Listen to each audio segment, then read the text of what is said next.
My name is Anise, and I'm from Knoxville, Tennessee. I started first experiencing bruising. They were not just little bruises, they were big bruises that came out of nowhere. The headaches that started with a tingling of numbness, it started getting worse and worse. I was in the emergency room every week. I was trying my best to function, meanwhile trying to find out what was wrong with me because I knew something wasn't right. I started seeing my primary care doctor, and he didn't know what to do.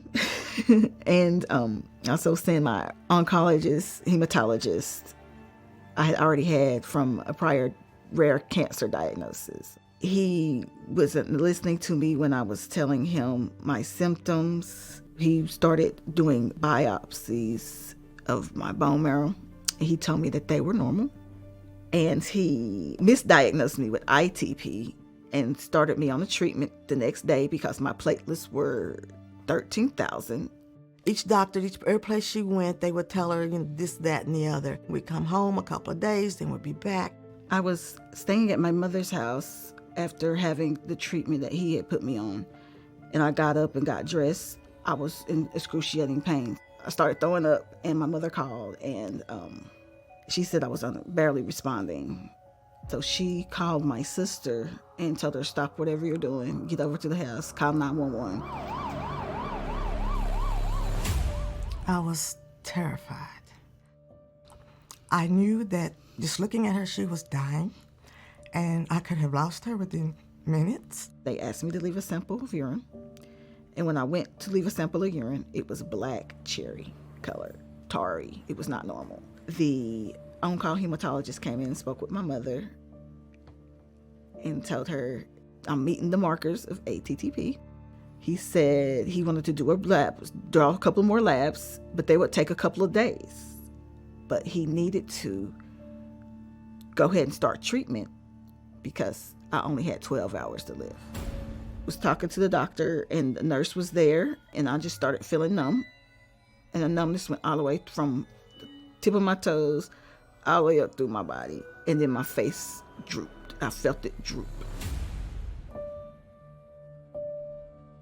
I stayed in the hospital for 4 weeks. I was told I had a rare, deadly blood disorder called ATTP. There was no cure. I was coming back more into my mind, and I was able to use my phone. And I started hashtagging TTP and started sharing my story. Afro-Latina and African-American woman I've met during this journey, that story is the same. We were not listened to, even though we had labs that showed we had TTP, or the doctors just don't know what it is. Going forward, I want to bring awareness to ATTP. I want to be a voice for the ones who don't want to talk about this story because it's traumatizing. The ones that don't know how to talk about their story. The ones who thought that they were alone.